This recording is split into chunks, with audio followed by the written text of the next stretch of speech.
स्वाध्याय 11.1 प्रश्न 1 7.6 सेमी लंबाईनो रेखाखंड दोरी तेनु 5:8 गुणोत्तरमां विभाजन करो अने विभाजित थयेला आ बंने भागनी लंबाई पण शोधो। मित्रों, आज आपणे प्रथम रचना जोवानी छे, जेमां आपणे एक रेखाखंड दोरीने तेनु आपेला गुणोत्तरमां विभाजन करवानुं छे। तो कोईपण रचनामां दોરતા પહેલા આપણે પક્ષ અને કૃત્ય લખવું પડે। તો પક્ષ એટલે અહીં આપણે એક રેખાખંડ દોરવાનો છે 7.6 સેમી લંબાઈનો। તો પક્ષ આપણો થશે 7.6 સેમી લંબાઈનો રેખાખંડ AB આપેલ છે। અને કૃત્ય એટલે કે આપણે શું રચના દોરવાની છે, તો કૃત્ય થશે રેખાખંડ AB ને બે રેખાખંડમાં વિભાજન કરવાનો છે, જેથી તેમની લંબાઈનો ગુણોત્તર 5:8 થાય। तो चलो જોઈએ मित्रों कई रीते आपणे आ रचना દોરવાની છે। सौ प्रथम આપણે एक बिंदु ए नक्की करीशुं। त्यारबाद ए बिंदुथी 7.6 सेमी अंतरे આપણે बिंदु बी લેવાનું છે। આ બંને બિંદુને જોડીને આપણે સૌ પ્રથમ એક રેખાખંડ AB દોરીએ। હવે कोईपण अनुकूल मापनी त्रिज्या लईने बिंदु ए ने केंद्र राखीने आपणे एक चाप दोरवानी छे। आ चाप रेखाखंड AB ने ज्यां छेदे त्यांथी ए ज माप जाळवी राखीने आपणे बीजी चाप दोरवानी छे, जे प्रथम चापने छेदे। आ बंने चाप ज्यां छेदे ते बिंदुने आपणे A1 कहेशुं अने A1 मांथी पसार थतुं एक किरण AX दोरीए। त्यारबाद A1 ने केंद्र राखीने अने जे परिक्रमा माप जाळवी राख्युं हतुं ए ज माप जाळवी राखीने आपणे जुदी जुदी 5 चाप दोरवानी छे। तो ए रीते आपणे A1 उपरथी A2 उपर केंद्र राखीने ए ज मापथी चाप दोरीने A3 बिंदु मेळव्युं। A3 बिंदु उपर ने केंद्र राखीने आपणे चाप दोरीने A4 बिंदु मेळव्युं अने A4 बिंदुने केंद्र राखीने ए ज मापनी चाप दोरीने आपणे एक बिंदु A5 मेळव्युं। आम AB नी उपर आपणे 5 बिंदु मेळव्या। ए ज रीते ए ज माप राखीने आपणे B ने केंद्र राखी नीचेनी तरफ चाप दोरवानी छे। आ चाप रेखाखंड AB ने ज्यांथी छेदे ए बिंदु पासेथी ए ज माप राखीने आपणे बीजी एक चाप दोरीशुं।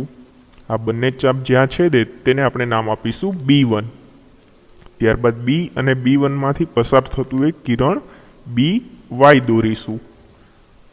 हवे ए ज माप जाळवी राखीने B1 ने केंद्र राखीने चाप दोरवानी छे। आ बिंदु ज्यां छेदे तेने आपणे B2 नाम आपीशुं। त्यारबाद B2 ने केंद्र राखीने फरी एक वखत चाप दोरवानी। ए जे छेद बिंदु मळे एने आपणे B3 नाम आपीशुं। ए ज रीते B3 परथी आपणे B4, त्यारबाद B4 उपरथी B5, B6, B7 अने B8 टोटल 8 बिंदु मेळववाना छे। तो आपणे वाराफरती परिक्रमा जे प्रथम वखत माप राख्युं हतुं ए ज माप जाळवी राखीने दरेक वखते आपणे चाप दોરતા જવાની છે અને આ રીતે કિરણ અને ચાપના છેદબિંદુ મેળવતા જવાના છે। તો આપણે B તરફથી BY કિરણ ઉપર નીચેની તરફ 8 બિંદુ મેળવવાના છે। તો આ રીતે આપણને B7 બિંદુ મળ્યું। ત્યારબાદ B7 કેન્દ્ર રાખીને આપણને ચાપ દોરવાથી B8 મળશે। હવે આપણે 5:8 ગુણોત્તરમાં વિભાજન કરવાનું છે। તો ઉપરની તરફથી A5 અને નીચેની તરફનું B8 એટલે કે 8મું બિંદુ આપણે જોડી દેવાનું છે। આ રેખાખંડ દોરતા રેખાખંડ AB ને જ્યાં છેદે ત્યાં AP અને P થી B બિંદુ સુધીનું આપણે માપ પણ મેળવવાનું છે। તો આ રીતે આપણને અહીં જે બિંદુ મળ્યું રેખાખંડ AB ને જે આપણે A5 અને B8 ને જોડતો રેખાખંડથી જે છેદ બિંદુ મળ્યું તેને આપણે નામ આપવાનું છે P। તો આ રીતે રેખાખંડ AB ના બે ભાગ AP અને PB મેળવ્યા અને આપણને માપ માપવાનું કીધું હતું। તો A થી P સુધીનું અંતર આપણે માપપટ્ટીથી મેળવીશું તો એ મળશે 2.9 અને P થી B સુધીનું આપણે માપ મેળવીશું तो ए મળશે આપણને 4.7। तो आ रीते आपणे रचना દોરવાની છે। તમે જોયું મિત્રો કે આપણે આ રીતે રચના દોરવાની છે। તો હવે આપણે રચનાના મુદ્દા વિશે જોઈએ। તો સૌપ્રથમ આપણે રેખા AB ના વિરુદ્ધ અર્ધતલમાં x અને y હોય તે રીતે લઘુકોણ XAB તથા ખૂણો YBA દોરીએ જેથી બંને ખૂણા એકરૂપ થાય। એટલે કે આપણે AB રેખાખંડ ઉપરથી સૌપ્રથમ આપણે કિરણ AX અને કિરણ BY દોર્યું હતું। ત્યારબાદ આપણે A ને કેન્દ્ર અને અનુકૂળ ત્રિજ્યા લઈને રેખાખંડ AX ને A1 માં છેદતું એક ચાપ દોર્યું હતું। એટલે આપણે જે વસ્તુ આપણે કરી હતી એ જ વસ્તુને મુદ્દા તરીકે આપણે લખીએ છીએ। એ જ રીતે એ જ ત્રિજ્યાનું માપ જાળવી રાખીને A1 ને કેન્દ્ર લઈને આપણે AX ને A2 બિંદુમાં છેદતું એક બીજું ચાપ દોર્યું હતું જેથી A સમરેખ A1 સમરેખ A2 થાય। આ જ રીતે આપણે બિંદુઓ A3 A4 A5 મેળવ્યા જેથી A સમરેખ A1 સમરેખ A2 સમરેખ A3 સમરેખ A4 સમરેખ A5 થતું હતું અને દરેકે દરેક બે બિંદુ વચ્ચેના અંતર પણ કેવા રહેતા હતા સરખા। એટલે કે A1 બરાબર A1 A2 બરાબર A2 A3 બરાબર A3 A4 બરાબર A4 A5। એ જ રીતે આપણે કિરણ BY ઉપર બિંદુઓ B1 B2 B3 એમ કરતાં B8 સુધીના બિંદુઓ મેળવ્યા હતા જેથી દરેકે દરેક બિંદુઓ B1 B2 B3 B4 B5 B6 B7 અને B8 સમરેખ થાય અને દરેકે દરેક બિંદુઓ વચ્ચેની લંબાઈ પણ કેવી હોય સરખી। તો આ રીતે આપણે જુદા જુદા 8 બિંદુ મેળવ્યા હતા। અંતે આપણે A5 અને B8 બિંદુને જોડતો રેખાખંડ A5 B8 દોર્યો જે રેખાખંડ AB ને P બિંદુમાં છેદ્યું। તો આમ આપણને રેખાખંડ AB ઉપરનું બિંદુ P એટલે કે P બિલોંગ્સ ટુ રેખાખંડ AB મળે જેથી AP જેમ PB બરાબર 5:8 થાય। એ સિવાય આપણે AP ની લંબાઈ માપી તો રેખાખંડ AP ની લંબાઈ 2.9 સેમી અને PB ની લંબાઈ 4.7 સેમી થાય। બીજો પ્રશ્ન છે 4 સેમી 5 સેમી અને 6 સેમી માપની બાજુવાળા ત્રિકોણની રચના કરો અને પછી આ ત્રિકોણની બાજુઓને અનુરૂપ તે બાજુઓથી 2/3 ગણી બાજુવાળા ત્રિકોણની રચના કરો। તો સૌપ્રથમ આપણે 4 5 અને 6 સેમી માપવાળા એક ત્રિકોણની રચના કરવાની છે। તો મિત્રો રચના દોરતા પહેલા આપણે પક્ષ અને સાધ્ય લખવા જરૂરી છે। તો પક્ષ જોઈએ તો આપણે કોઈ પણ એક ત્રિકોણ ABC બનાવવાનો છે જેમાં આપણે માપ આપણી મુજબ AB બરાબર 6 સેમી AC બરાબર 4 સેમી અને BC બરાબર 5 સેમી હોય એ રીતે આપણે લેશું। ત્યારબાદ જે આપણે રચના દોરવાની છે તે એટલે કે કૃત્ય જોઈએ તો ત્રિકોણ ABC ને બાજુઓને અનુરૂપ 2/3 ગુણોત્તર બાજુવાળા સમરૂપ ત્રિકોણ APQ ની આપણે રચના કરવાની છે। તો ચાલો જોઈએ મિત્રો કઈ રીતે આપણે આ રચના દોરવાની છે। તો મિત્રો રચના દોરવા માટે આપણે સૌપ્રથમ એક બિંદુ A લેશું। ત્યારબાદ આ બિંદુ A થી 6 સેમી દૂર અંતરે બીજું એક બિંદુ B લેશું। આ બંનેને જોડતો રેખાખંડ AB દોરીશું। ત્યારબાદ પરિકરમાં 4 સેમી જેટલું માપ લઈને આપણે એક ચાપ દોરીશું જેનું કેન્દ્ર આપણે A રાખીશું। એ જ રીતે આપણે B ને કેન્દ્ર રાખીને અને 5 સેમી માપ લઈને બીજું એક ચાપ દોરીશું। આ બંને ચાપ જ્યાં છેદે એ બિંદુને આપણે C નામ આપીશું। ત્યારબાદ A અને C ને જોડતો એક રેખાખંડ AC અને એ જ રીતે B અને C ને જોડતો બીજો એક રેખાખંડ BC દોરીશું।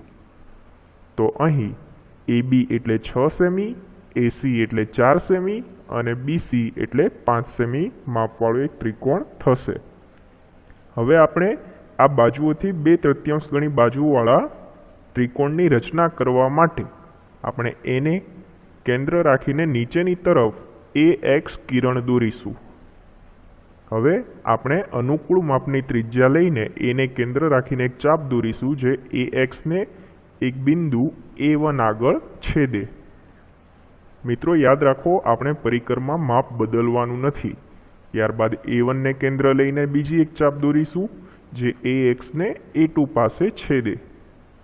ફરી વખત મિત્રો એ જ માપ રાખીને આપણે A2 ને કેન્દ્ર રાખીને ચાપ દોરવાની છે જે કિરણ AX ને A3 બિંદુમાં છેદશે। આપણે 2/3 ઘણી બાજુવાળા ત્રિકોણની રચના કરવાની છે, એટલે આપણે જુદા જુદા 3 બિંદુ લેવાના છે। હવે ઉપર 2 છે અને નીચે 3, એટલે કે આપણો જે ત્રિકોણ છે એ 3 સાથે જોડવાનો છે, એટલે A3 અને B બિંદુને આપણે જોડી દેશું। હવે આપણે A3 ને કેન્દ્ર રાખીને અનુકૂળ માપની ત્રિજ્યા લઈને એક ચાપ દોરવાની છે। એ જ રીતે એ જ માપ રાખીને A2 ને કેન્દ્ર રાખીને એવી જ ચાપ દોરવાની છે। હવે મિત્રો અહીં જે રીતે દેખાડેલું છે A3 બિંદુ પાસેથી જે ચાપ દોરી હતી એ બંને ચાપ વચ્ચે જેટલું અંતર હતું એટલું માપ આપણે પરિકરમાં સેટ કરવાનું છે અને આપણે દર્શાવ્યા મુજબ એક ચાપ દોરવાની છે। આ જ રીતે આપણે એ જ માપ રાખીને એ જ ચાપ ફરી વખત આ બિંદુ પાસેથી દોરવાની છે। તો આ મુજબ આપણે A3 પાસે જેવો ખૂણો બન્યો એવો જ ખૂણો આપણે A2 પાસે બનાવવાનો છે। તો તમે જોયું મિત્રો કે A2 માંથી જે આપણે બાજુ દોરી એ બાજુ AB ને એક જગ્યાએ છેદશે। એ છેદ બિંદુને આપણે P નામ આપવાનું છે। એ જ રીતે હવે B પાસે જેવો ખૂણો બનેલો છે એવો જ ખૂણો આપણે P પાસે બનાવવાનો છે। એટલે B ને કેન્દ્ર રાખીને કોઈ પણ માપની ત્રિજ્યા લઈને એક ચાપ દોરવાની છે। એ જ માપ જાળવી રાખીને P પાસેથી આપણે ચાપ દોરવાની છે। ફરી એક વખત મિત્રો, આ ચાપ જે આપણે દોરી એ ચાપનું માપ આપણે લેવાનું છે અને એ જ માપ લઈને આપણે આ બિંદુ પાસેથી ચાપ દોરવાની છે। તો આ રીતે એ બંને ચાપ જ્યાં છેદે ત્યાંથી P માંથી પસાર થતું એક બીજું કિરણ દોરવાનું છે। આ કિરણ જ્યાં છેદશે એ બિંદુને આપણે Q નામ આપીશું। તો આ રીતે આપણો ત્રિકોણ APQ એ મૂળ ત્રિકોણ ABC કરતાં 2/3 ગણો થશે। તો મિત્રો આપણે અહીં જેવો ખૂણો બનાવ્યો તો એવો જ ખૂણો અહીં બનાવવાનો છે અને અહીં જેવો ખૂણો બનાવેલો હતો એવો જ ખૂણો અહીં બનાવવાનો છે। તો ABC એ આપણો આપેલો ત્રિકોણ છે અને APQ એ આપણો રચના ઉપરથી બનાવેલો ત્રિકોણ છે। તો આપણે જોયું મિત્રો કે આ રીતે આપણે રચના દોરવાની છે। હવે આપણે રચનાના મુદ્દા વિશે જોઈએ તો સૌપ્રથમ આપણે ત્રિકોણ ABC રચ્યો હતો, જેમાં AB બરાબર 6 સેમી, AC બરાબર 4 સેમી અને BC બરાબર 5 સેમી હોય। ત્યારબાદ આપણે રેખા ABના જે અર્ધતલમાં C છે તેનાથી વિરુદ્ધ અર્ધતલમાં કિરણ AX દોર્યું હતું, જેથી ખૂણો BAX લઘુકોણ થાય। જો મિત્રો તમને અવડું મોટું વાક્ય અથવા વિધાન યાદ ના રહે તો તમે તેને શોર્ટમાં પણ તમારી રીતે લખી શકો છો। ત્યારબાદ એને કેન્દ્ર અને અનુકૂળ ત્રિજ્યા લઈને કિરણ AX ને A1 માં છેદતું એક ચાપ દોર્યું। આ જ ત્રિજ્યાનું માપ જાળવી રાખીને A1 ને કેન્દ્ર લઈને AX ને A2 માં છેદતું એક ચાપ દોર્યું, જેથી A સમરેખ A1 સમરેખ A2 થાય। આ જ રીતે આપણે બિંદુ A3 મેળવ્યું હતું, જેથી ચારેય બિંદુઓ A, A1, A2, A3 સમરેખ થાય અને દરેક ક્રમ અનુસારના બિંદુઓ વચ્ચેનું અંતર એટલે કે A1, A1, A2 અને A2, A3 એ પણ દરેક સમાન થાય। ત્યારબાદ આપણે A3B દોર્યો। ત્યારબાદ A2 માંથી A3B ને સમાંતર એક કિરણ દોર્યું જે બાજુ AB ને P બિંદુમાં છેદતું હતું।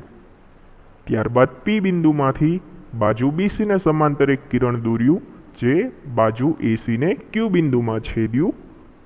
તો આમ આપણને આપેલા માપ પ્રમાણેનો ત્રિકોણ APQ તૈયાર થયો, જે મૂળ ત્રિકોણના 2/3 ગણા માપવાળો હતો। તો આ રીતે આપણે આખી રચના દોરી અને તેના આપણે મુદ્દા જોયા। આ સાથે આપણે મિત્રો આપેલી રચનાની યથાર્થતા પણ ચકાસવાની છે, એટલે કે આપણે જે રચના દોરી છે તે તર્કસંગત છે કે કેમ।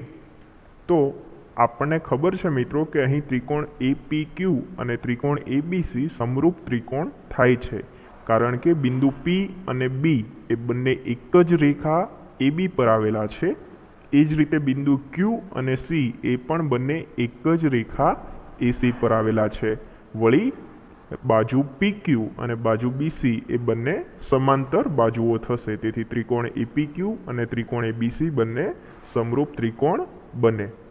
અને જો આ બંને ત્રિકોણ સમરૂપ ત્રિકોણ હોય તો AP છેદમાં PB બરાબર PQ છેદમાં BC બરાબર QA છેદમાં CA પણ થાય। આ સમરૂપતાનો પ્રમેય આપણે સમરૂપતાના પ્રમેય ઉપરથી આપણે લખી શકીએ। આપણે જોયું કે અહીં AP છેદમાં PB એટલે કે જે પ્રથમ ગુણોત્તર છે એની કિંમત A2 છેદમાં A3 જેટલી થશે, કારણ કે P બિંદુ આપણે A2 પરથી અને B બિંદુ આપણે A3 પરથી દોરેલું હતું, પરંતુ A2 એટલે કુલ રેખાખંડના 2 ભાગ છે અને A3 એટલે કુલ રેખાખંડના 3 ભાગ છે। તો AP છેદમાં PB નું ગુણોત્તરનું માપ 2 છેદમાં 3 થાય। જો AP ના છેદમાં AB નું માપ 2 છેદમાં 3 હોય તો સમગ્ર ગુણોત્તર AP છેદમાં AB બરાબર PQ છેદમાં BC બરાબર QA છેદમાં CA નું માપ પણ કેટલું થશે? 2 ના છેદમાં 3। તો આ રીતે આપણે આપેલ રચનાની યથાર્થતા ચકાસણી પણ કરેલ।